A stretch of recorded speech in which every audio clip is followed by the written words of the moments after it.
भारत माता की, कांग्रेस पार्टी की,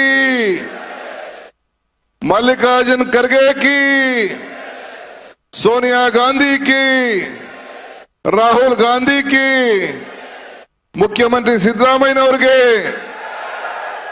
ಬಂಧುಗಳೇ, ವೇದಿಕೆಯಲ್ಲಿ ಮರ್ತು ಬಿಟ್ಟಿದೆ, ಮಾನ್ಯ ಶ್ರೀ ಸುರ್ಜಿವಾಲಾ ಸಾಹೇಬರು ಇದ್ದಾರೆ. ಸುರ್ಜಿವಾಲಾ ಸಾಹೇಬಕ್ಕೆ ಬಂಧುಗಳೇ, ವೇದಿಕೆ ಮೇಲೆ ನಮ್ಮ ಎಐಸಿಸಿಯ ಅಧ್ಯಕ್ಷ ಅಂತ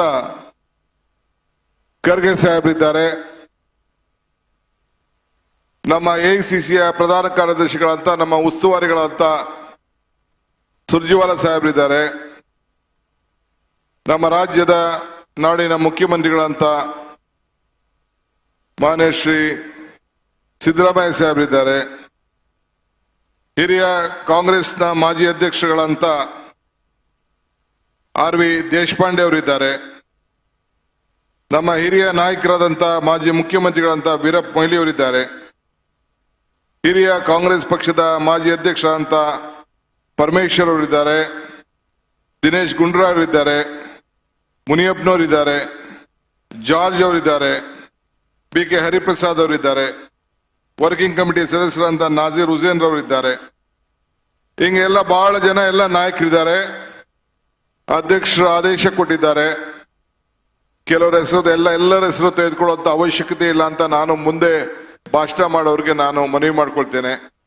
ಎಲ್ಲ ಹಿರಿಯ ಕಾಂಗ್ರೆಸ್ನ ಎಲ್ಲ ಸಚಿವ ಸ್ನೇಹಿತರುಗಳೇ, ಶಾಸಕ ಮಿತ್ರಗಳೇ, ಕೆಪಿಸಿಸಿ ಎಲ್ಲ ಹಿರಿಯ ಪದಾಧಿಕಾರಿಗಳೇ, ಮಾಜಿ ಸಚಿವರುಗಳೇ, ಜಿಲ್ಲಾ ಕಾಂಗ್ರೆಸ್ನ ಅಧ್ಯಕ್ಷರೇ, ನಮ್ಮ ಯೂತ್ ಕಾಂಗ್ರೆಸ್ಸಿನ ಅಧ್ಯಕ್ಷ ಅಂತ ಶ್ರೀನಿವಾಸ್ ರವರೇ, ಮಹಿಳಾ ಕಾಂಗ್ರೆಸ್ಸಿನ ಅಧ್ಯಕ್ಷೆ, ನಮ್ಮ NSUನ ಅಧ್ಯಕ್ಷೆ, ಸೇವಾದಳದ ಎಲ್ಲ ಪದಾಧಿಕಾರಿಗಳೇ ಹಾಗೂ ಎಲ್ಲ ವಿವಿಧ ಡಿಪಾರ್ಟ್ಮೆಂಟ್ ಸೆಲ್ ಎಲ್ಲ ಸಂಬಂಧಪಟ್ಟಂತ ಹಿಂದುಳಿದ ವರ್ಗ, ಅಲ್ಪಸಂಖ್ಯಾತರು, SC/ST ಹಾಗೆ ಎಲ್ಲ ನಮ್ಮ ಸೆಲ್ಗಳೇನಿದ್ದಾರೆ, ಅಸಂಘಟಿತ ಕಾರ್ಮಿಕರು ಹಾಗೆ ರೈತ ಸಂಘಟನೆ ಎಲ್ಲ ಅಧ್ಯಕ್ಷಗಳು ಕೂಡ ವೇದಿಕೆಯಲ್ಲಿದ್ದಾರೆ.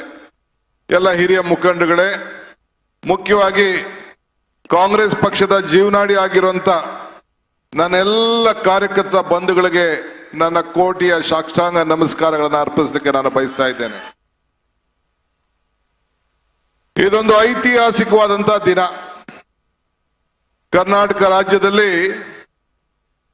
ಈ ಭೂಮಿಯಿಂದ ಕೆಲವೆಲ್ಲ ಮಾಧ್ಯಮ ಸ್ನೇಹಿತರು ಕೇಳ್ತಾ ಇದ್ರು, ಯಾಕೆ ಈ ಮಂಗಳೂರನ್ನ ಕಾಂಗ್ರೆಸ್ ಕಾರ್ಯಕರ್ತರ ಸಮಾವೇಶಕ್ಕೆ ಏರ್ಪಾಟ್ ಮಾಡಿದ್ದೀರಿ ಅಂತ ಹೇಳ್ತಾ ಇದ್ರು.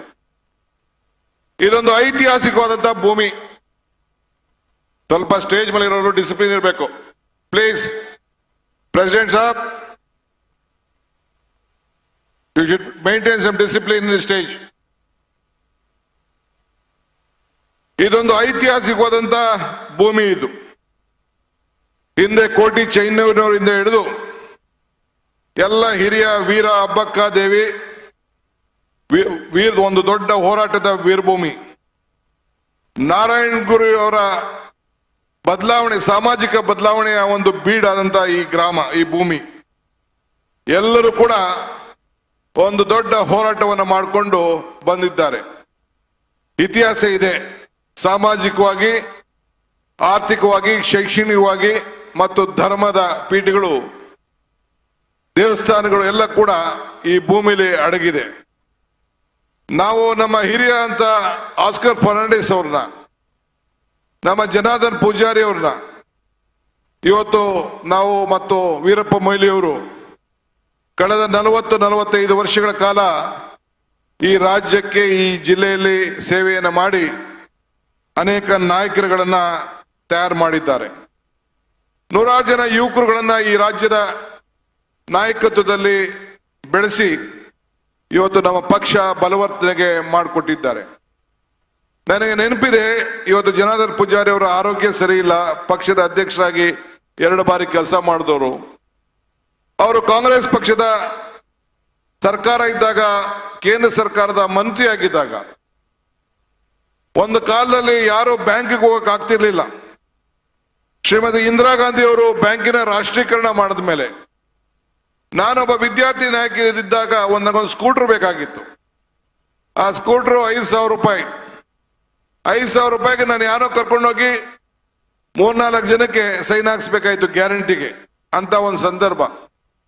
ಅದು ಮುಗಿದಿದ್ದಂಗೆ ಪೂಜಾರಿ ಅವರು ಒಂದು ಸಾಲ ಮೇಳದ ಕಾರ್ಯಕ್ರಮವನ್ನು ಮಾಡಿದ್ರು.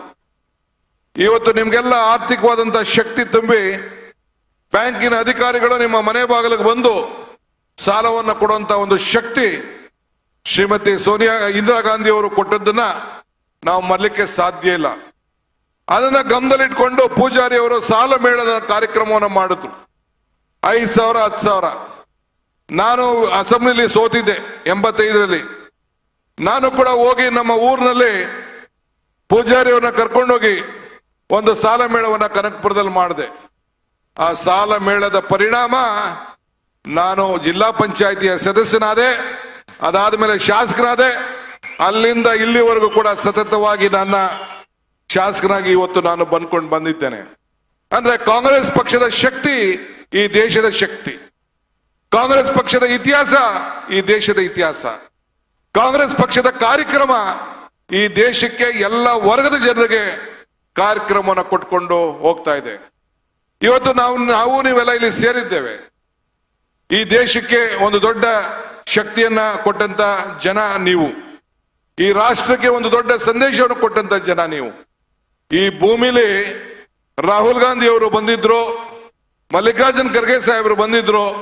ಇದೇ ಭೂಮಿಲಿ, ಇದೇ ಸಾಯದ ಜಾಗದಲ್ಲಿ ನಮ್ಮ ಏನು 5 ಗ್ಯಾರಂಟಿಗಳಲ್ಲಿ ಈ ಗ್ಯಾರಂಟಿ ಶಕ್ತಿ ಯೋಜನೆಯನ್ನ ಪ್ರಾರಂಭ ಮಾಡಿದಂತ ಭೂಮಿ, ಈ ಭೂಮಿಯಿಂದ ಮೊದಲನೇ ಗ್ಯಾರಂಟಿ ವಿಧಾನಸೌಧ. ಇವತ್ತು ಹೆಣ್ಣು ಮಕ್ಕಳು, ಇವತ್ತು ಕೋಟ್ಯಾಂತರ ಹೆಣ್ಣು ಮಕ್ಕಳು ಇವತ್ತು ಏನು ಪ್ರವಾಸ ಮಾಡ್ತಾ ಇದ್ದಾರೆ, ಉಚಿತವಾಗಿ ಬಸ್ನಲ್ಲಿ ಏನು ಪ್ರವಾಸ ಮಾಡ್ತಾ ಇದ್ದಾರೆ, ಈ ಭೂಮಿಲಿ ಘೋಷಣೆ ಮಾಡಿದಂತ ಪುಣ್ಯ ಭೂಮಿ.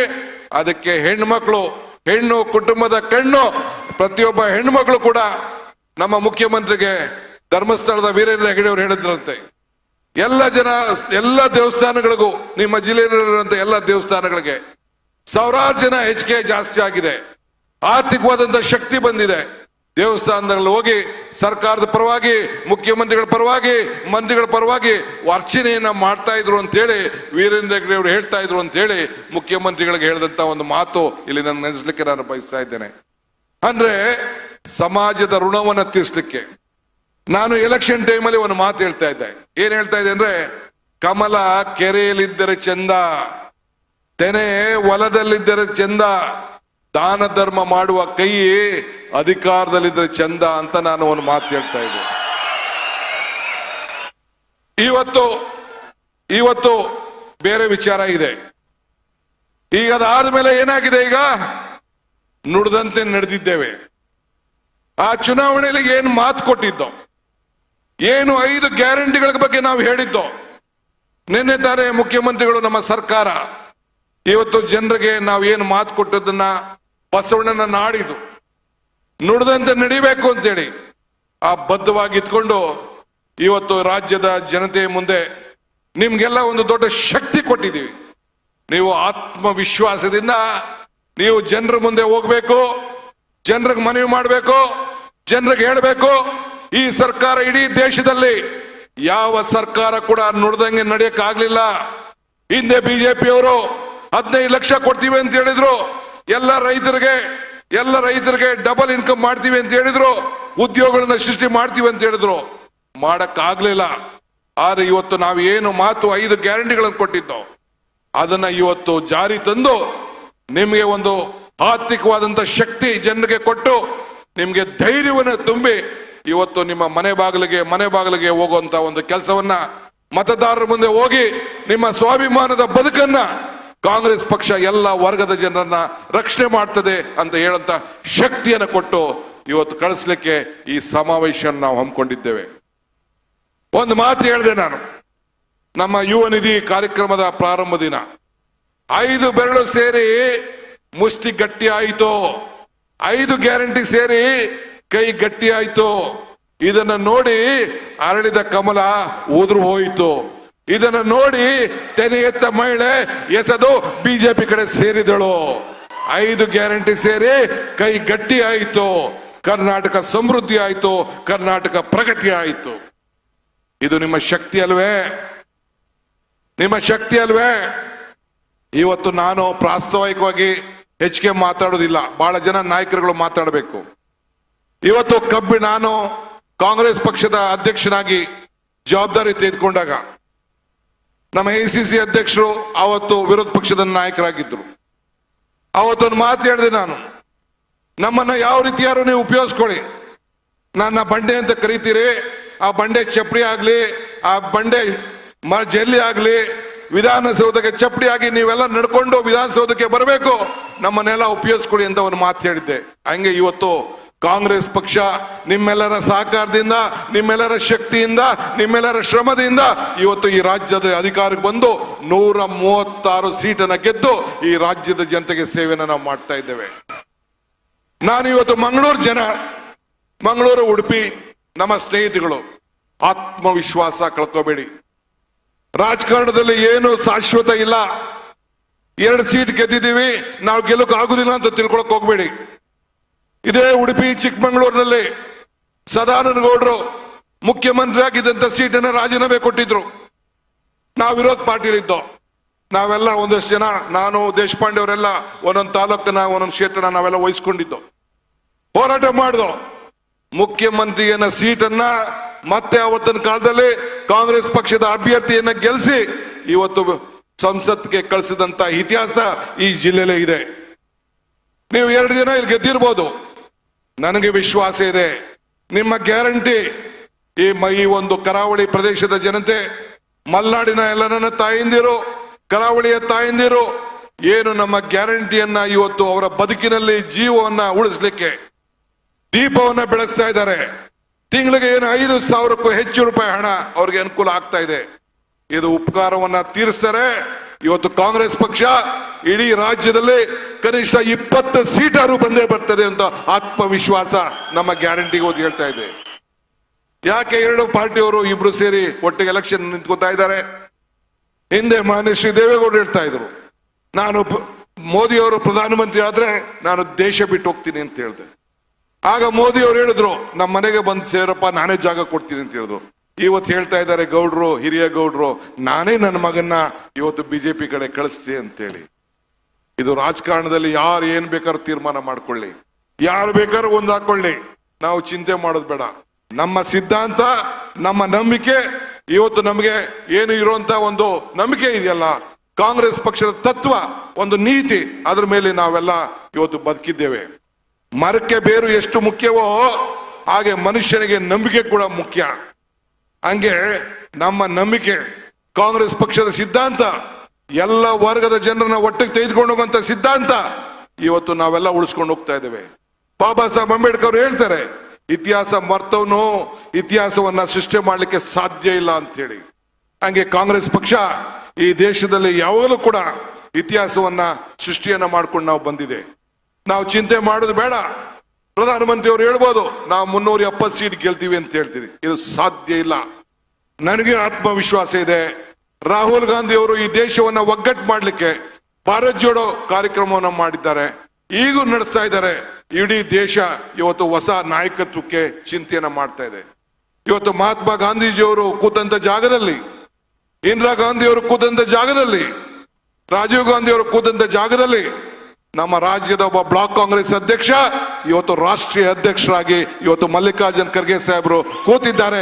ಅವರ ನೇತೃತ್ವದಲ್ಲಿ ಇವತ್ತು ಕಾಂಗ್ರೆಸ್ ಪಕ್ಷ ಇವತ್ತು ನಡೀತಾ ಇದೆ. ಇದು ನಮ್ಮೆಲ್ಲರ ಸೌಭಾಗ್ಯ. ಅವರ ನಾಯಕತ್ವದಲ್ಲಿ ಈ ರಾಜ್ಯದಲ್ಲಿ ಕಾಂಗ್ರೆಸ್ ಅಧಿಕಾರಕ್ಕೆ ಬಂದಿದೆ. ಆದ್ರಿಂದ ಈ ಸಂದರ್ಭದಲ್ಲಿ ನಮ್ಗೆ ದೇವರು ಕೊಟ್ಟಿರೋದು ವರನೂ ಕೊಡೋದಿಲ್ಲ. ಮಾತು ಹೇಳ್ತಾ ಇರ್ತೀನಿ ನಾನು, ದೇವರು ನಿಮ್ಗೆ ವರನೂ ಕೊಡೋದಿಲ್ಲ, ಶಾಪನೂ ಕೊಡೋದಿಲ್ಲ, ಅವಕಾಶ ಮಾತ್ರ ಅಂತೇಳಿ. ಈ ಅವಕಾಶದಲ್ಲಿ ಇವತ್ತು ನೀವೆಲ್ಲ ಹಳ್ಳಿಗೆ ಹೋಗಿ, ಮನೆಗೆ ಹೋಗಿ ಜನರ ಹೃದಯವನ್ನ ಗೆದ್ದು, ಇವತ್ತು ಇಂದಿರಾ ಗಾಂಧಿ ಅವರು ಯಾವ ರೀತಿ ತನ್ನ ಕೊನೆಯ ಉಸಿರಿರುವವರೆಗೂ ನಾನು ಹೋರಾಟವನ್ನ ಮಾಡಬಲ್ಲೆ, ಈ ದೇಶಕ್ಕೋಸ್ಕರ ನನ್ನ ಪ್ರತಿಯೊಂದು ನೀರು ಕೂಡ, ತೊಟ್ಟು ನೀರು, ಬೇವರು, ರಕ್ತ ಕೂಡ ಈ ದೇಶಕ್ಕೆ ಆಗ್ತದೆ. ಹಂಗೆ ಇವತ್ತು ನಾವು ನೀವೆಲ್ಲ ಈ ಕಾಂಗ್ರೆಸ್ನ ಉಳಿಸ್ಲಿಕ್ಕೆ, ಈ ಕಾಂಗ್ರೆಸ್ನ ಬಾವುಟ ಬೇರೆಯವ್ರು ಹಾಕ್ಲಿಕ್ಕೆ ಸಾಧ್ಯನಾ? ಯಾವ ಪಾರ್ಟಿಯವರು ಈ ದೇಶಕ್ಕೆ ಸ್ವಾತಂತ್ರ್ಯ ತಂದುಕೊಟ್ಟಂತ ಪಕ್ಷವನ್ನ ಬಾವುಟನ ಆರಿಸಲಿಕ್ಕೆ ಸಾಧ್ಯ ಇಲ್ಲ. ಈ ದೇಶಕ್ಕೆ ಸಂವಿಧಾನವನ್ನ ಯಾರು ಕೂಡ ಕಾಂಗ್ರೆಸ್ ಇಂದ ದೂರ ಮಾಡಲಿಕ್ಕೆ ಸಾಧ್ಯ ಇಲ್ಲ.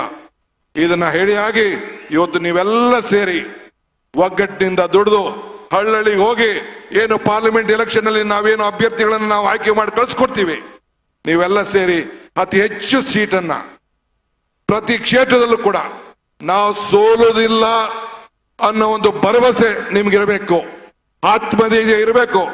ನನಗೆ ವಿಶ್ವಾಸ ಇದೆ 20 ಸೀಟಾರು ಕಾಂಗ್ರೆಸ್ ಪಕ್ಷ ಈ ರಾಜ್ಯದಲ್ಲಿ ಕಾಂಗ್ರೆಸ್ ಬಂದೇ ಬರ್ತದೆ. ಈ ಕೇಂದ್ರದಲ್ಲಿ ಮತ್ತೆ ಒಂದು ನಮ್ಮ ಇಂಡಿಯಾ ಕೂಟ ರಾಷ್ಟ್ರೀಯ ಮಾಡ್ತದೆ ಅಂತ ಆತ್ಮವಿಶ್ವಾಸ ಇವತ್ತು ಇದೆ. ನಮ್ಮ ಸಾಮರ್ಥ್ಯ, ನಾವು ಕೊಟ್ಟ ಮಾತು, ಸರ್ಕಾರದ ಕಾರ್ಯಕ್ರಮ, ನೆನೆ ಬಜೆಟ್ ಎಂತ ಐತಿಹಾಸಿಕವಾದಂತ ಬಜೆಟ್. ವಿರೋಧ ಪಾರ್ಟಿಯವರು, ನಾನು 35 ವರ್ಷದಿಂದ ಅಸೆಂಬ್ಲಿ ಇದ್ದೇನೆ 8 ಬಾರಿ. ಯಾವಾಗಲೂ ಕೂಡ ವಿರೋಧ ಪಾರ್ಟಿಯವರು, ದಳ ಆಗಿರ್ಬೋದು, ಕಾಂಗ್ರೆಸ್ ಆಗಿರ್ಬೋದು, ಬಿಜೆಪಿ ಅವರದು ಬಜೆಟ್ ಅಲ್ಲಿ ಇದ್ದಾಗ ಹಿಂದೆ ಏನ್ ಬೇಕಾದ್ರೂ ಮಾತಾಡ್ಬೋದು, ಆದ್ರೆ ಯಾರು ಕೂಡ ಅವೇಳನ ಮಾಡ್ತಿರ್ಲಿಲ್ಲ. ಇದು ಬಜೆಟ್ಗೆಲ್ಲ ಅವೇಳನ.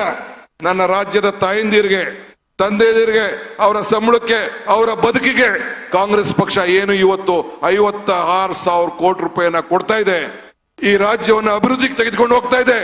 ಅದನ್ನ ಧಿಕ್ಕರಿಸಿ ಇವತ್ತು ಬಿಜೆಪಿ ಜನತಾದಳವರು ಪ್ರತಿಭಟನೆ ಮಾಡಿ ಹೊರಟೋದ್ರು. ಏನ್ ಚಿಂತೆ ಏನಿಲ್ಲ ನಮ್ಗೆ. 136 ಜನ, 2 ಪಕ್ಷೇತರು, 2 ನಮ್ಮ ಜೊತೆಯಲ್ಲಿದ್ದಾರೆ. ಅವ್ರು ಏನೇನೋ ತಂತ್ರ ಮಾಡ್ಲಿ, ಏನ್ ಮಾಡಿದ್ರು ಕಾಂಗ್ರೆಸ್ ಸರ್ಕಾರ 5 ವರ್ಷ ಇರ್ತದೆ, ಅದಾದ್ಮೇಲೆ ಮತ್ತೆ 5 ವರ್ಷ ಕಾಂಗ್ರೆಸ್ ಸರ್ಕಾರ ಈ ರಾಜ್ಯದಲ್ಲಿ ಬಂದೇ ಬಿಡ್ತಾರೆ ಅನ್ನೋ ಆತ್ಮವಿಶ್ವಾಸ ನನಗಿದೆ. ಆದ್ರಿಂದ ನೀವು ನಮ್ಗೆ ಶಕ್ತಿ ಕೊಡಬೇಕು, ಧೈರ್ಯ ತುಂಬಬೇಕು. ಈ ದೇಶಕ್ಕೆ ಕಾಂಗ್ರೆಸ್ ಪಕ್ಷ ಮಾತ್ರ ಈ ದೇಶದ ಸೇವೆಯನ್ನು ಮಾಡಿ ಒಟ್ಟಿಗೆ ತೆಗೆದುಕೊಂಡು ಹೋಗ್ಲಿಕ್ಕೆ ಸಾಧ್ಯ. ಈ ಹಿನ್ನೆಲೆಯಲ್ಲಿ ನಾವೆಲ್ಲ ಕೆಲಸ ಮಾಡೋಣ. ಯುವಕರು, ಹಿರಿಯರು, ಮಹಿಳೆಯರು, ಎಲ್ಲ ನಾಯಕರುಗಳು, ಹಿಂದುಳಿದವರು ಎಲ್ಲ ಒಗ್ಗಟ್ಟಿನಿಂದ ಈ ದೇಶವನ್ನ ರಕ್ಷಣೆ ಮಾಡೋಣ ಅನ್ನೋ ಮಾತನ್ನ ಹೇಳಿ ಶುಭ ಹಾರೈಸಿ ಈ ಪ್ರಾಸ್ತಾವಿಕ ನುಡಿಯನ್ನ ಮುಗಿಸ್ತಾ ಇದ್ದೇನೆ. ಈಗ ತಮ್ಮನ್ನು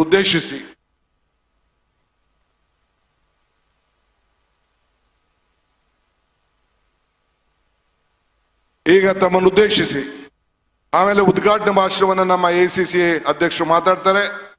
ನಮ್ಮ ಪ್ರಧಾನ ಕಾರ್ಯದರ್ಶಿಗಳು ಈ ಒಂದು ಚುನಾವಣೆಗೆ who drived for this victory, a leader behind a successful story, Mr. Surjewala ji, he will address the gathering. ಮಾನ್ಯ ಶ್ರೀ ಸುರ್ಜೇವಾಲಾ ತಮ್ಮನ್ನು ಉದ್ದೇಶಿಸಿ ಮಾತಾಡ್ತಾರೆ.